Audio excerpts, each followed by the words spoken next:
Shalom, kembali berjumpa dalam program Bible Study Online CK7, di mana hari ini kita akan mempelajari Yesaya pasal yang ke-42.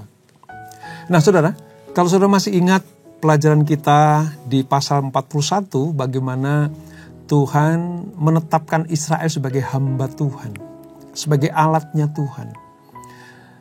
Untuk apa sih saudara? Untuk dipakai Tuhan sebagai sarana menjadi saksi tentang kebesaran, kemuliaan, dan kedahsyatan Allah di tengah dunia, di tengah-tengah bangsa di sekelilingnya. Tujuannya supaya mereka percaya penuh kepada Allah Israel itu. Demikianlah Tuhan menyatakan keputusan yang mutlak ini kepada Israel di pasal yang ke-42 ini. Lalu pasal ini juga menyatakan tentang puji-pujian, tentang penyelamatan. Bagaimana Allah tampil sebagai penyelamat, pembebas yang memulihkan bangsa yang tertindas. Tapi sayang, pada akhir pasal 42 ini ada kegagalan dan kebutaan Israel. Sebab apa? Apa yang Tuhan sudah percayakan kepada mereka itu tidak dilakukan dengan segenap hati. Terbukti saudara, dengan datangnya Mesias yaitu Yesus Kristus, Israel menolaknya. Nah, kisahnya seperti apa? Sebelum kita baca, kita merenungkan dan kita mempelajari, mari kita datang kepada Tuhan. Kita minta Tuhan mengurapi kita, menjamah kita, sehingga kita mengerti apa yang kita pelajari hari ini.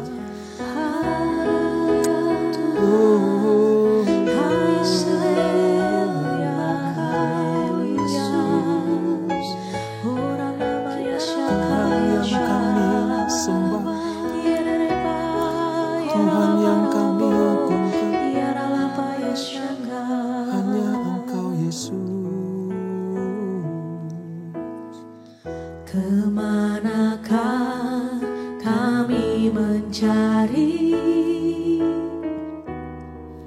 kasih sejati? Kemanakah kami berseru saat badai datang menderu? Yang kami tahu hanya Kau yang mampu pulihkan segala sesuatu. Kami perlukan keajaiban-Mu. Kami butuhkan sentuhan tangan-Mu. Kami tak dapat jalan sendiri. Kami perlu Kau Tuhan. Hanya Engkau satu-satunya Allah kami. Kemanakah kami mencari kasih sejati?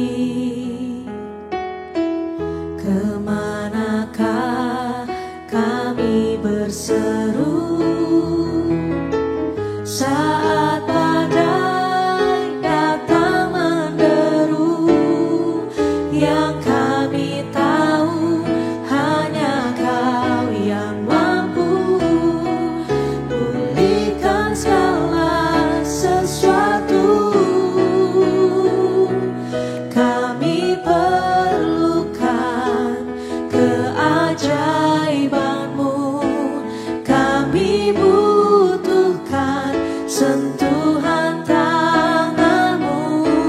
Kami tak dapat jalan sendiri. Kami perlu Kau Tuhan. Kami perlukan keajaiban-Mu. Kami butuhkan sentuhan tangan-Mu.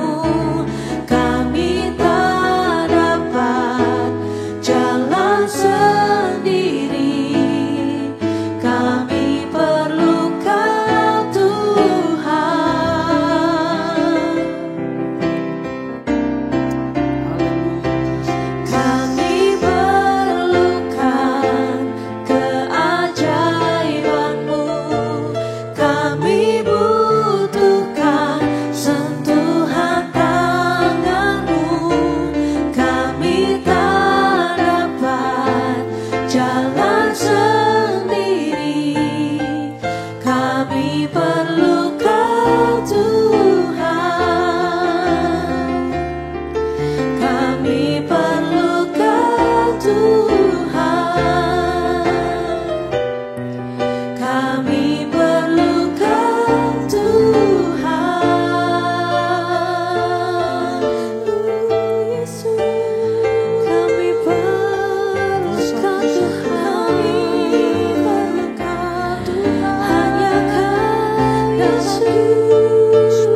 Engkau Allah yang menuntun kami, anak-anak-Mu, umat perjanjian-Mu, melewati segala jalan, melewati segala rintangan, melewati segala musim dan waktu.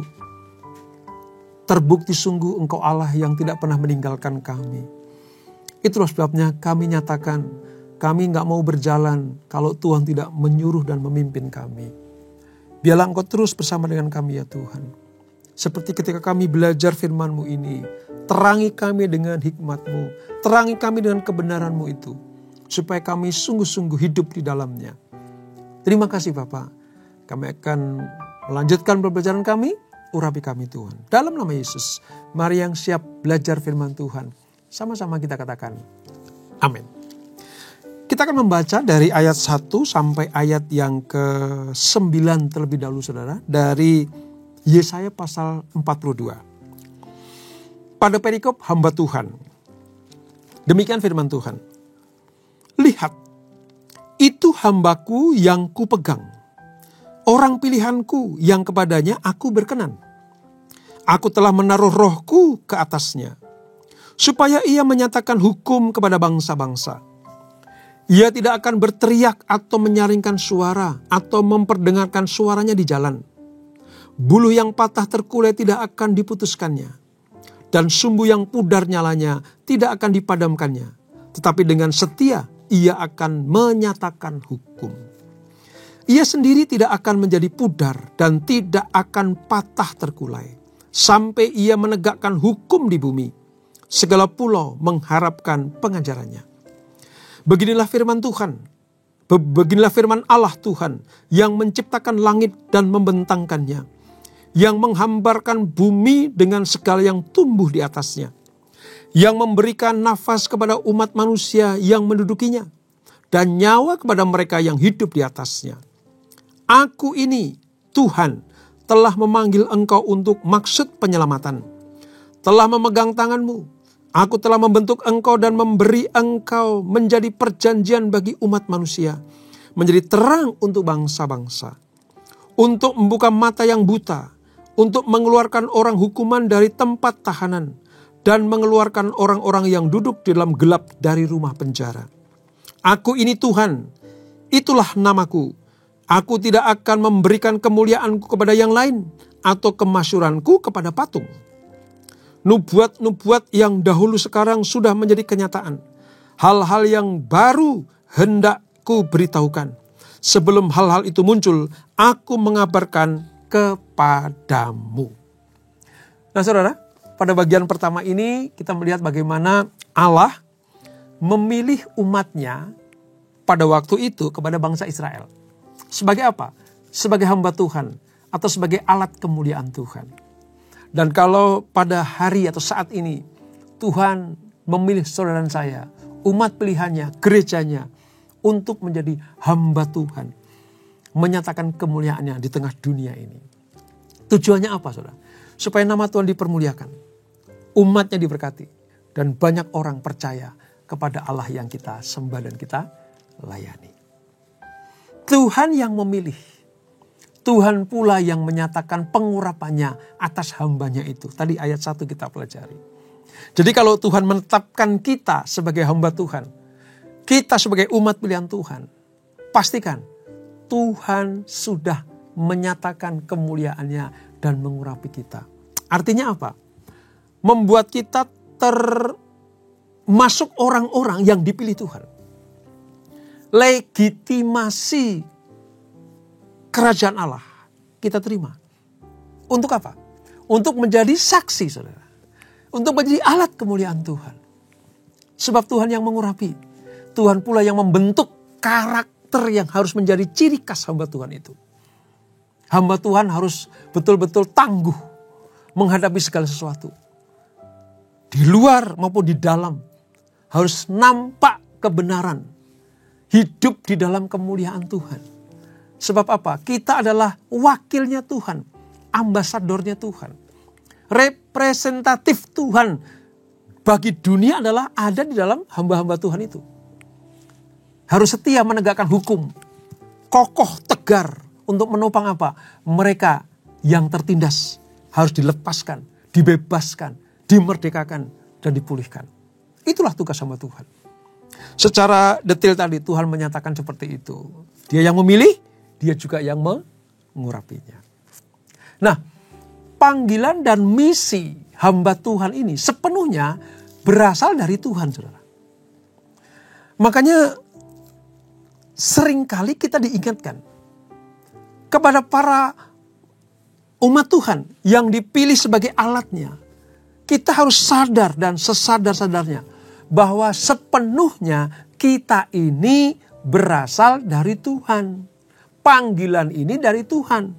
Pemilihan ini dari Tuhan. Bukan semata-mata maunya kita.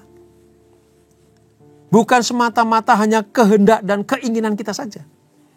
Kita boleh punya cita-cita. Kita boleh punya kehendak dan kemauan. Tetapi kalau Tuhan tidak menetapkan, ya gak bisa.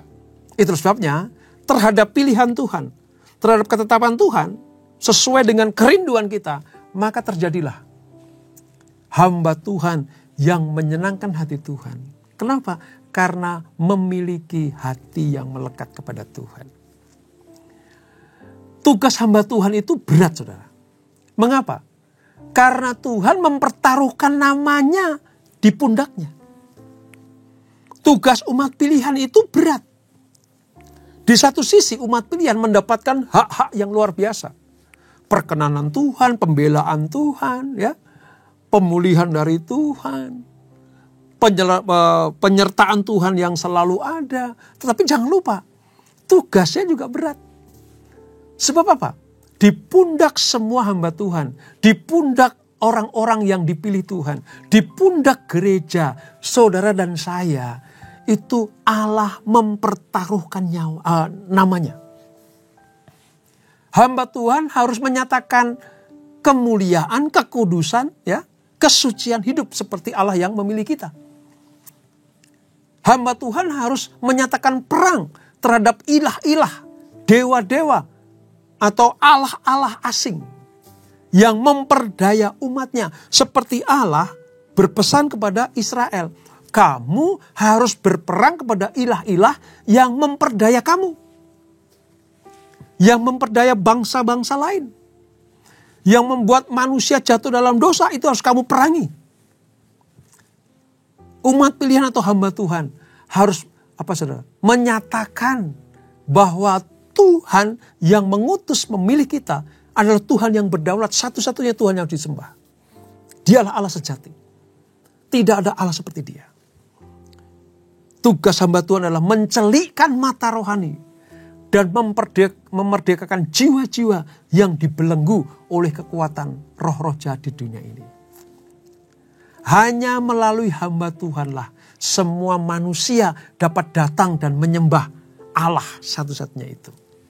Nah, nanti dalam perjalanan masa dan waktunya, nubuatan ini, saudara, perintah Tuhan ini akan digenapi, disempurnakan dengan kehadiran Yesus Kristus sebagai hamba Tuhan, sebagai anak Allah, sebagai imam besar bagi orang percaya.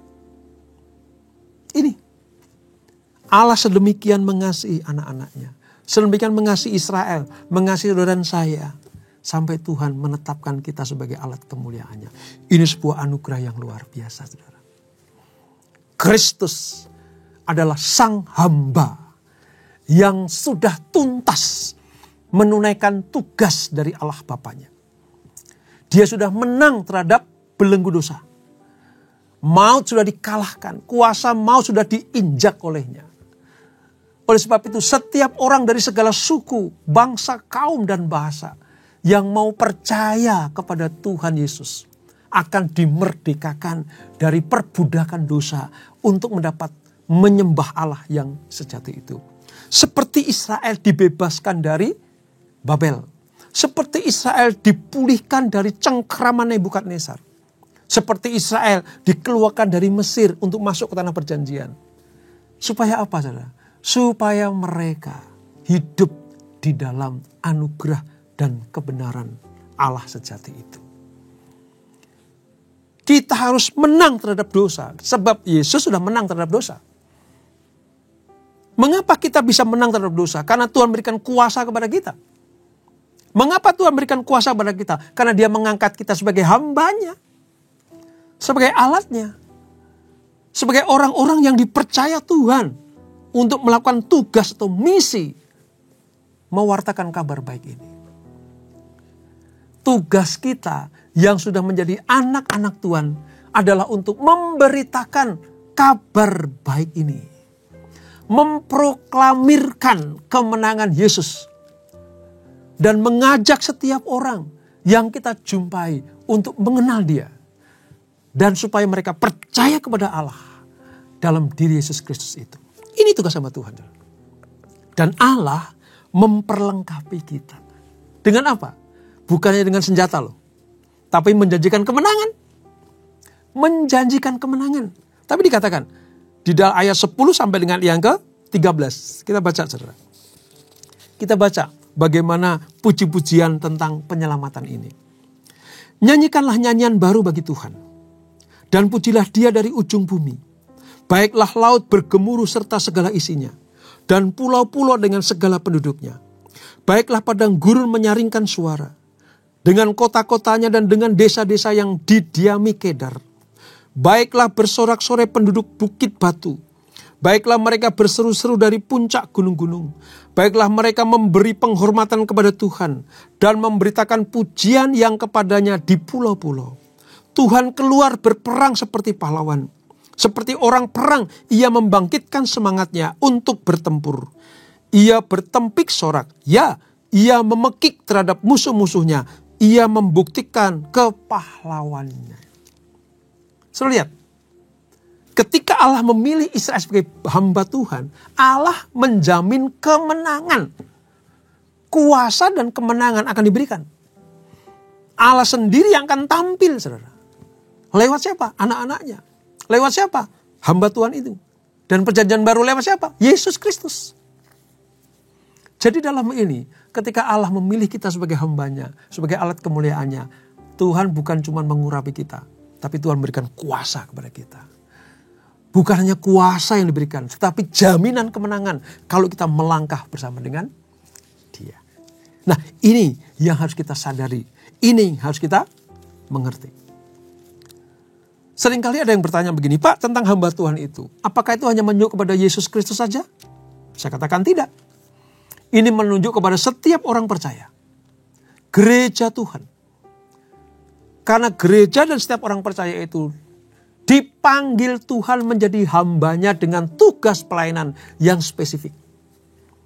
Yesaya memperkenalkan sosok hamba Tuhan yang berbeda dari hamba-hamba Tuhan pada umumnya. Yaitu dengan apa? Mengungkapkan jati diri, panggilan dan misi sang hamba itu. Ini saudara. Jadi kita punya Tuhan yang betul-betul tertib ya. Allah yang betul-betul lengkap dan terperinci. Ingat, Dia merancang, Dia yang memilih, menentukan, Dia yang mengurapi, Dia yang memberikan kuasa, memberikan janji-janji kemenangan. Dan Dia sendiri yaitu Tuhan yang akan berjalan bersama dengan hamba-hambanya ini. Wah, luar biasa. Luar biasa, saudara. Namun saudara, di pasal 42 ini ada sesuatu yang sifatnya itu agak paradok gitu ya. Bertolak belakang. Ada dua bagian yang saling bertolak belakang pada nas ini. Yakni adanya sukacita dan kesedihan. Ya.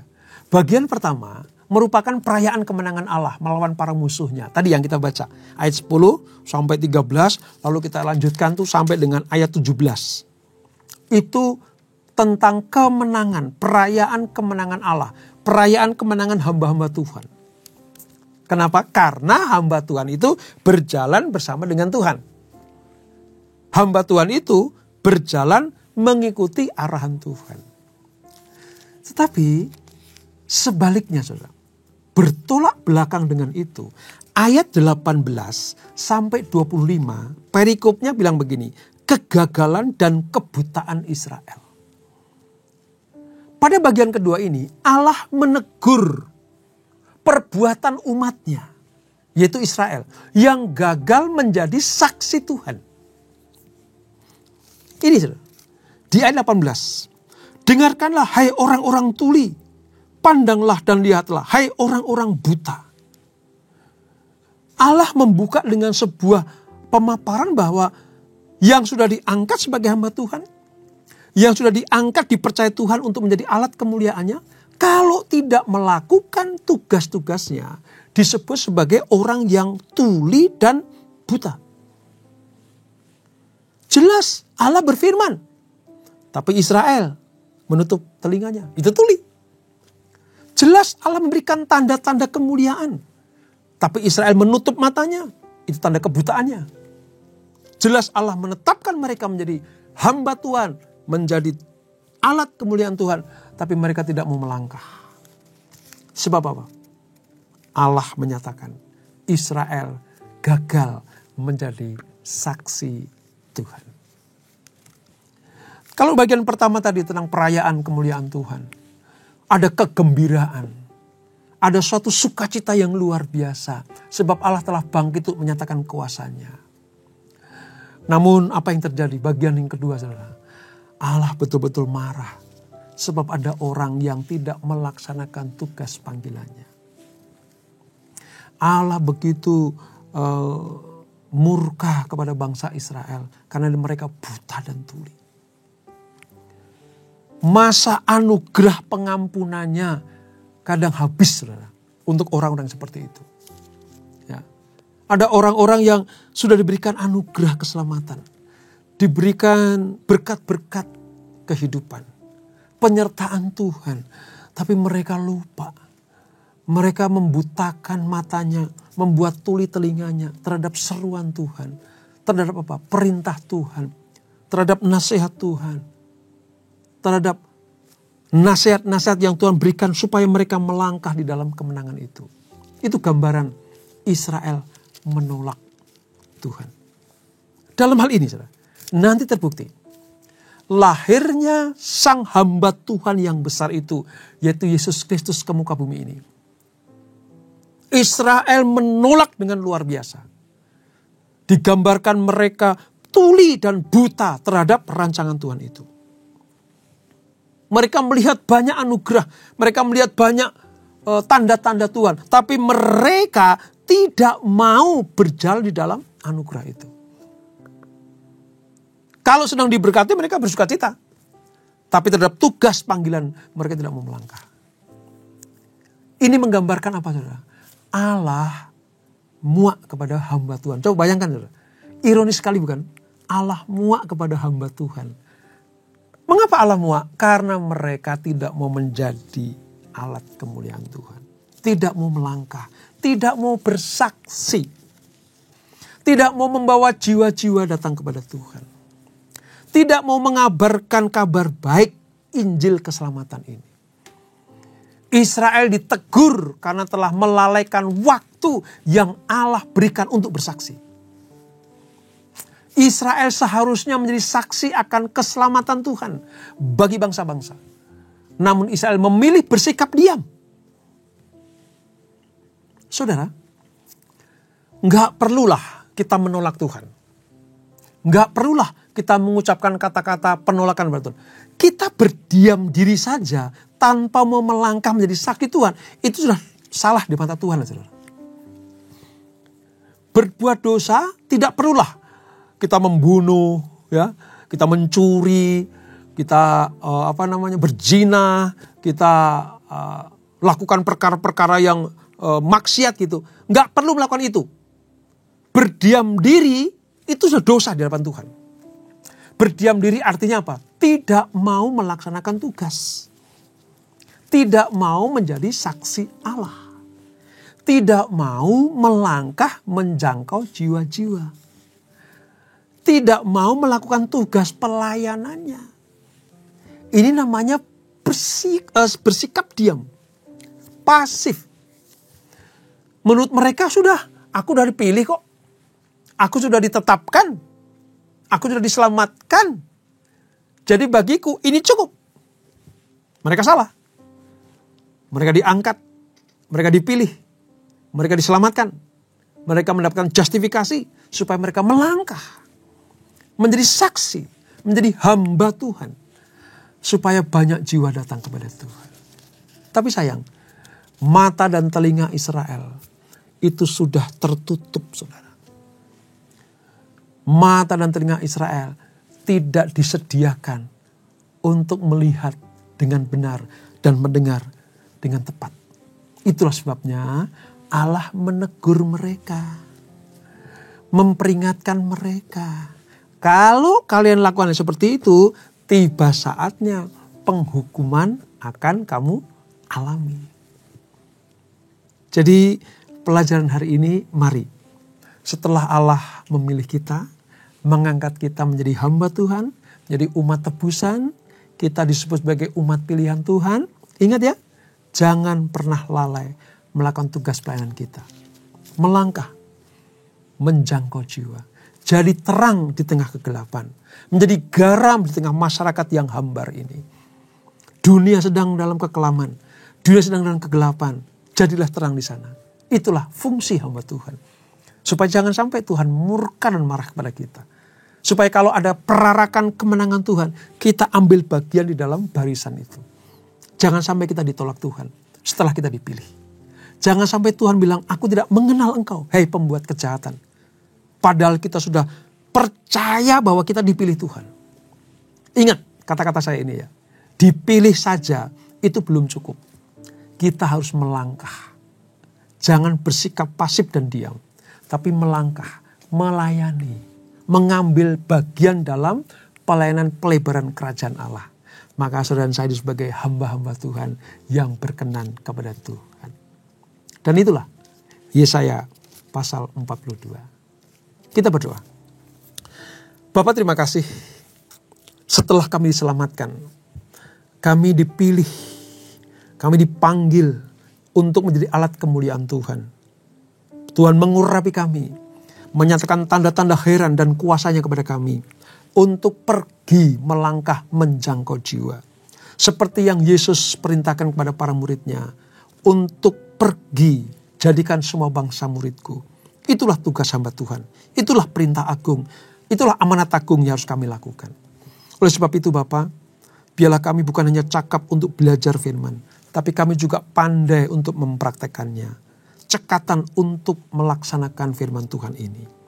Ampuni kami kalau kami berdiam diri saja, tanpa mau bertindak. Ampuni kami kalau bersikap pasif terhadap kerajaan Allah yang harusnya kami lebarkan di dunia ini. Ampuni kami Tuhan. Kami sadar, kami yakin, kami mau hidup di dalam perarakan kemenangan Tuhan itu. Bersama dengan hamba-hamba Tuhan yang lain, bersama dengan umat tebusan yang lain, menerima mahkota kehidupan. Kami gak mau ketika kami sudah percaya kepada Tuhan, dan kami tahu kami dipilih dan dipanggil Tuhan menjadi alatnya, tapi kami pasif, kami gak mau, kami ditolak oleh Tuhan. Oleh sebab itu terima kasih Roh Kudus atas peringatan dari pelajaran Yesaya 42 ini. Terima kasih Bapak, berkati anak-anakmu, berkati kami semuanya. Sebelum kami tinggalkan acara ini, kami siapkan hati kami terima berkat yang daripada Tuhan. Kekasih-kekasih Kristus, arahkan hatimu pada Tuhan. Terimalah berkat kasih anugerah dari Allah Bapa yang berlimpah-limpah. Di dalam anak-Nya yang tunggal Tuhan Yesus Kristus. Dan persekutuan yang manis dan Roh Kudus menyertai kita semuanya. Mulai saat ini sampai Maranatha. Yesus datang yang kedua kali menjemput kita semuanya. Bertemu di awan-awan yang permai. Menikmati kemuliaan kekal sampai selama-lamanya. Yang diberkati, sama-sama kita katakan amin. Tuhan Yesus memberkati.